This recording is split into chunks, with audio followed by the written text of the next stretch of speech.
Amigos, muy buenas tardes. Bienvenidos a 24 horas. Hay gran expectativa por el retorno a clases de lunes. Hay 1.300 establecimientos autorizados para el regreso presencial, voluntario y progresivo. Los centros educativos ultiman detalles para el regreso a clases de manera presencial. Empezamos con este tema y Valerie Villalba informa.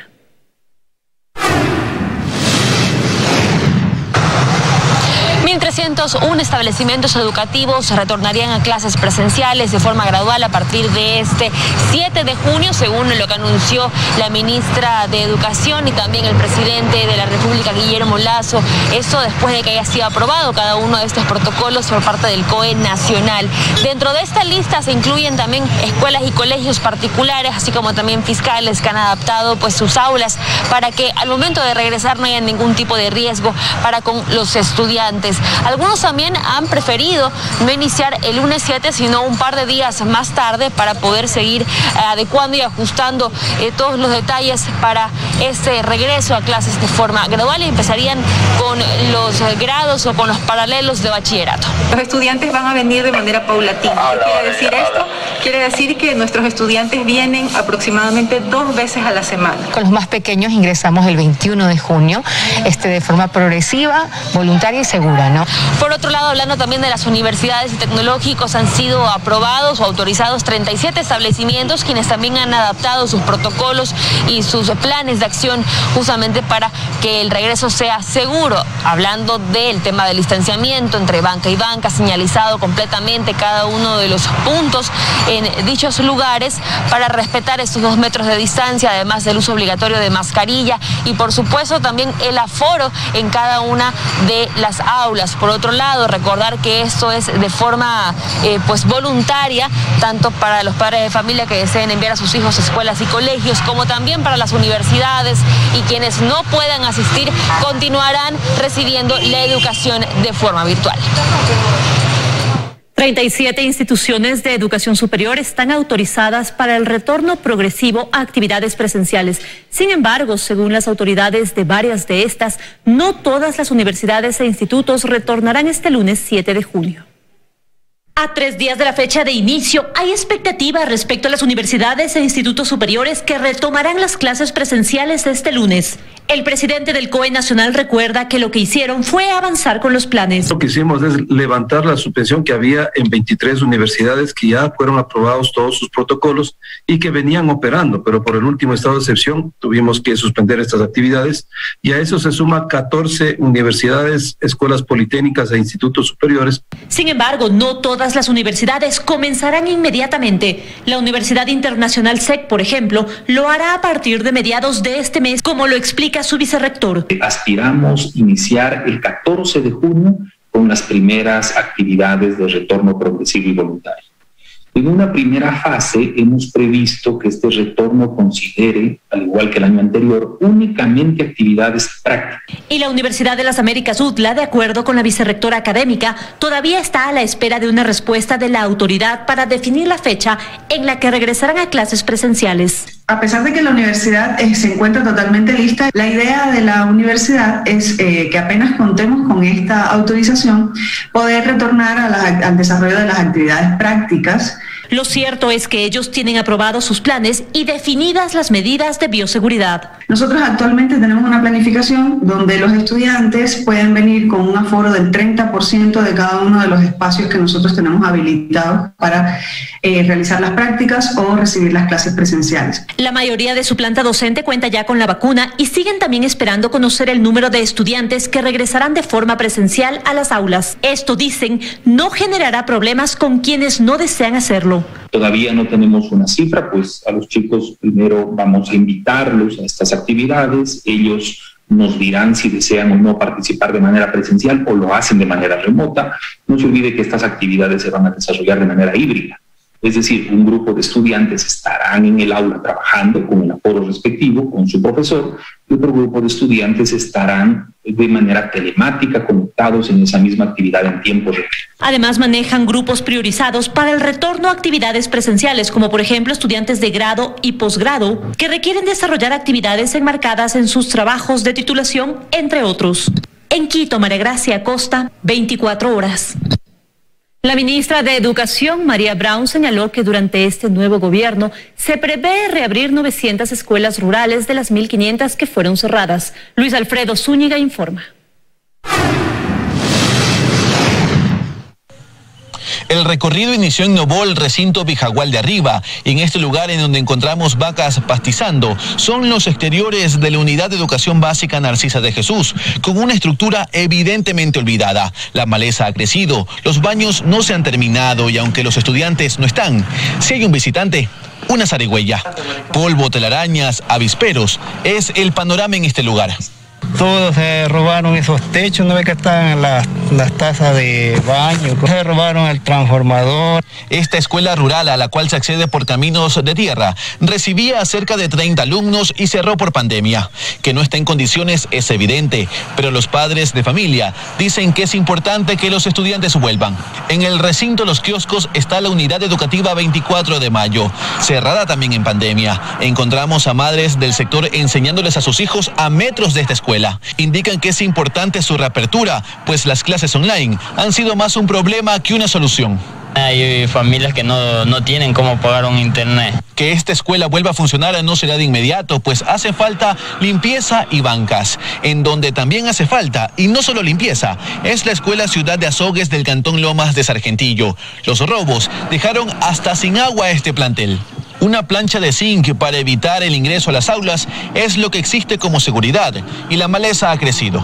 La ministra de Educación, María Brown, ha señalado que durante este nuevo gobierno se prevé reabrir 900 escuelas rurales de las 1.500 que fueron cerradas. A la par, UNICEF ha solicitado a Ecuador atender con urgencia las necesidades de la infancia, entre ellas precisamente reabrir escuelas. Pero el trabajo, como lo hemos visto, no será fácil y necesita de pronta atención. En el Oro y la 100.1 FM en la ciudad de Cuenca.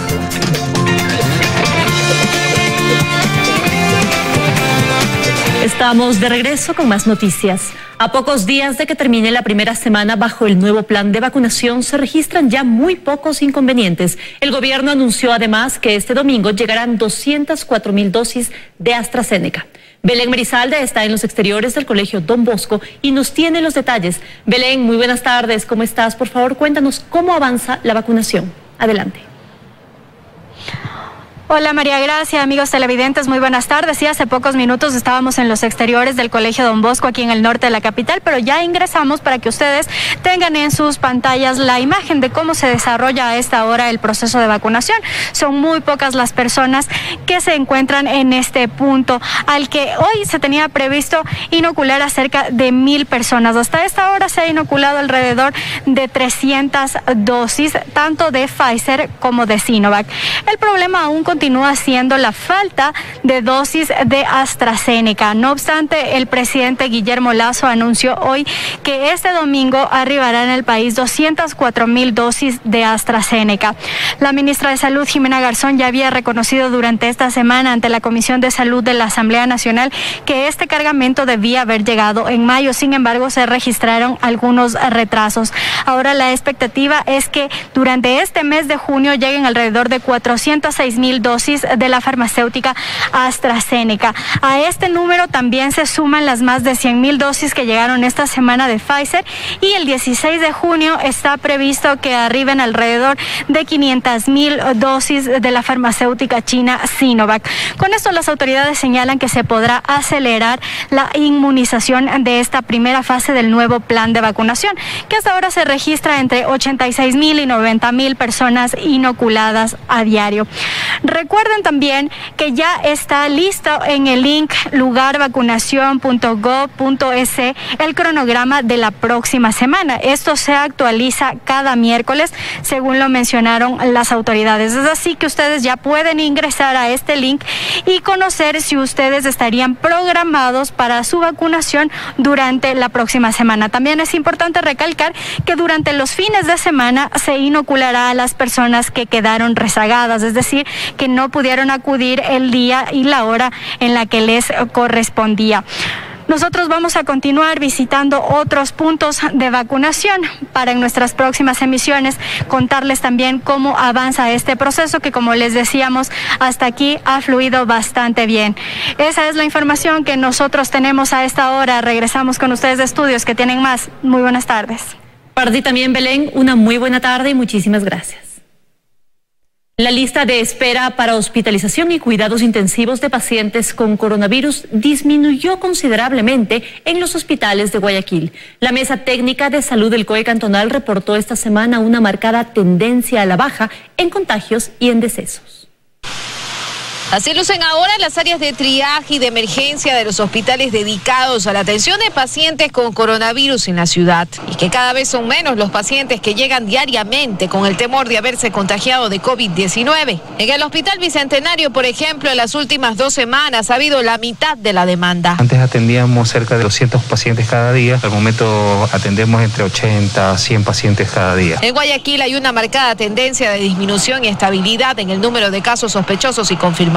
Y una reducción representativa de decesos producto de la enfermedad. Son las conclusiones a las que llegó la Mesa Técnica de Salud del Comité de Operaciones de Emergencia Cantonal en el informe epidemiológico de la semana del 23 al 30 de mayo. Tenemos que termometrar esta semana para ver el efecto del primer fin de semana posterior al levantamiento de las restricciones de movilidad. En todo caso, son 2 semanas que ha habido tendencia a la baja. Según se detalla en el reporte, la incidencia de casos sospechosos en la ciudad es de 6,6 por cada 10.000 habitantes. Y la de casos confirmados es de 2,6 por cada 10.000 habitantes. En cuanto a la situación hospitalaria en las unidades de cuidados intensivos, la ocupación promedio es del 95%. En los hospitales del Instituto Ecuatoriano de Seguridad Social, el 99% de las camas están ocupadas. En los del Ministerio de Salud Pública, el 90%. Y en el Hospital Luis Bernace y las clínicas privadas, el 95%. La lista de pacientes a la espera de una cama UCI se acortó. Tenemos al momento 15 plantillas subidas, o sea, 15 pacientes pendientes de ser derivados a un hospital de mayor capacidad resolutiva. El promedio de ocupación de camas de hospitalización es del 65,8%. En el Hospital Luis Bernaza y en las casas de salud del Ministerio, la ocupación de camas para pacientes con moderado cuadro clínico llega al 80%. En el IES al 53%. Donde hay mayor disponibilidad es en las clínicas privadas, pues están al 50%. Y respecto a los fallecimientos, en la semana hubo 68 decesos a causa del coronavirus, lo que representa una reducción de 15 a 10 muertes diarias por la enfermedad. Un buen indicador, aunque la ciudadanía no se debe descuidar. Luisa María Heredia, 24 horas.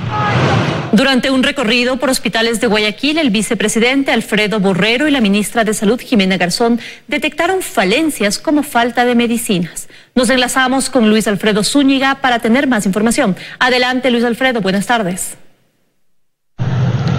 Así es, muy buenas tardes. Hasta aquí al Hospital Guayaquil Abel Gilbert Pontón llegó el vicepresidente Alfredo Borrero junto a la ministra de Salud Jimena Garzón. El motivo de la visita, que fue sorpresa, fue revisar la calidad de atención a los pacientes, además de detectar necesidades y falencias. Durante el recorrido se evidenció la falta de medicinas para varias patologías. Equipos dañados que llevan meses, insumos que no hay, medicamentos, y todo eso constituye un fenómeno que tenemos que combatir. Más temprano se realizó un recorrido similar para el Hospital Guasmo Sur, en donde también se detectaron novedades. La ministra Garzón indicó que se realizará un diagnóstico de los hospitales y se informará al respecto al presidente Guillermo Lasso. Los pacientes nos han reportado que no existen medicamentos, que no existen reactivos de laboratorio y están teniendo que sacar de su bolsillo para tener que pagar. Las autoridades señalaron que este tipo de recorridos continuarán por las diferentes casas de salud del país.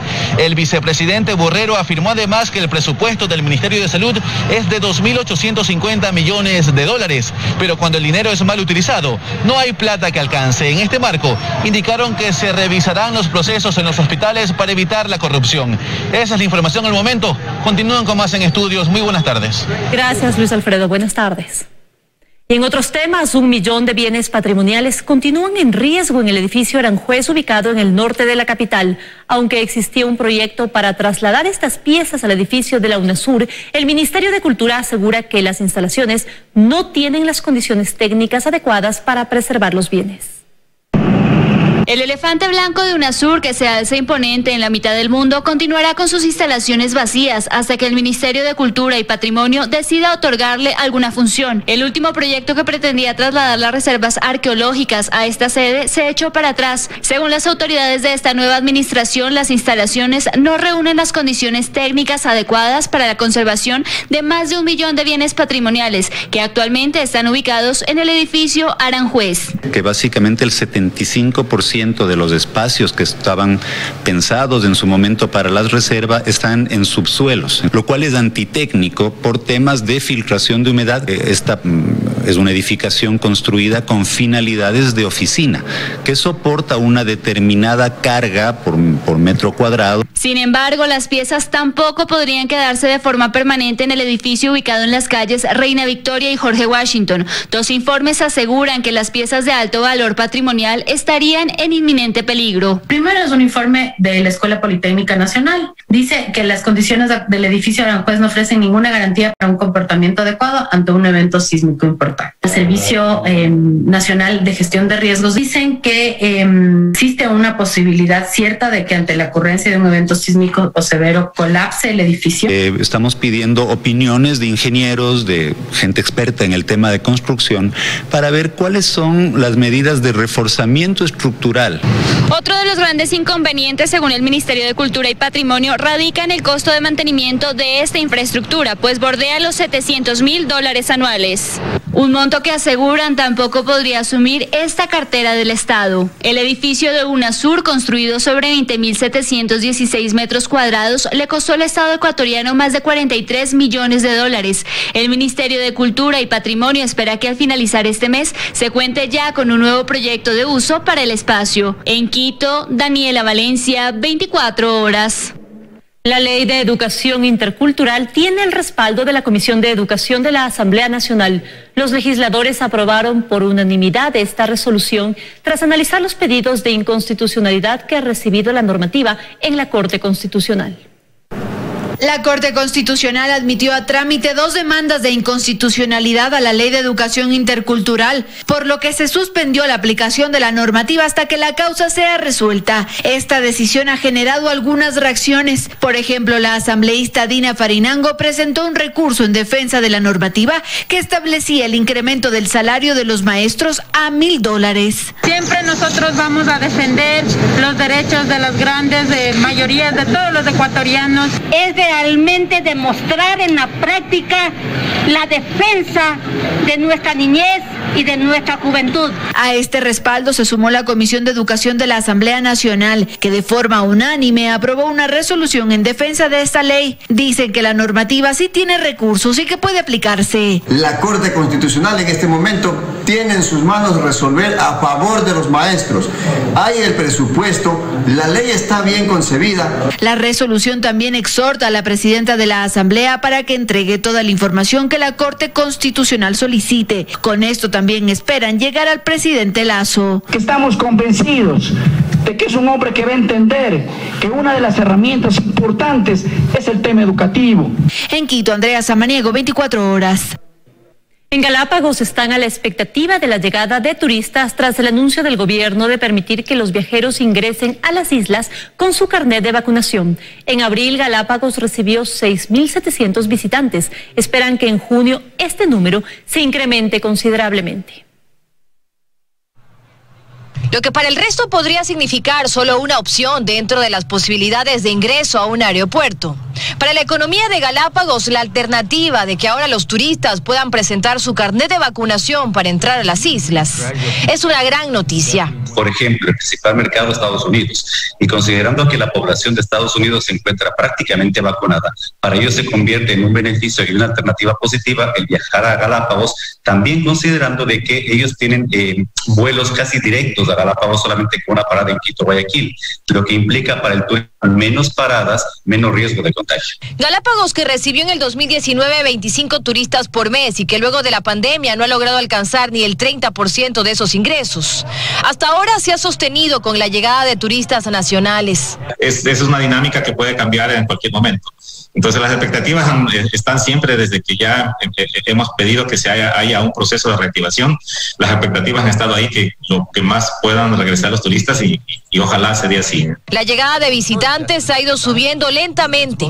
En febrero recibieron 4.900 turistas, en mayo 6.600, en abril 6.700 y esperan que las visitas aumenten en junio. Son altas debido al índice de bloqueos o reservas que se ha mantenido y aún más con la reactivación lenta que se sostiene especialmente en hoteles y cruceros navegables. De los 35.000 habitantes de Galápagos, 21.214 ya han sido vacunados con la primera dosis y 11.426 con las 2 dosis. Pero pese a esta realidad, que la vacunación masiva no sea en todo el país, a ellos les afecta. Que dependemos de lo que pase en Quito o Guayaquil, porque los vuelos vienen hacia esas ciudades y de ahí se ven a Galápagos. Reactivar el aeropuerto de Manta para que de Manta los vuelos para acá directamente, que hubiese sido muy beneficioso. Y mientras los turistas ya vacunados se enteren de la novedad, en Galápagos dicen que se siguen preparando. Dayana Monroy, 24 horas.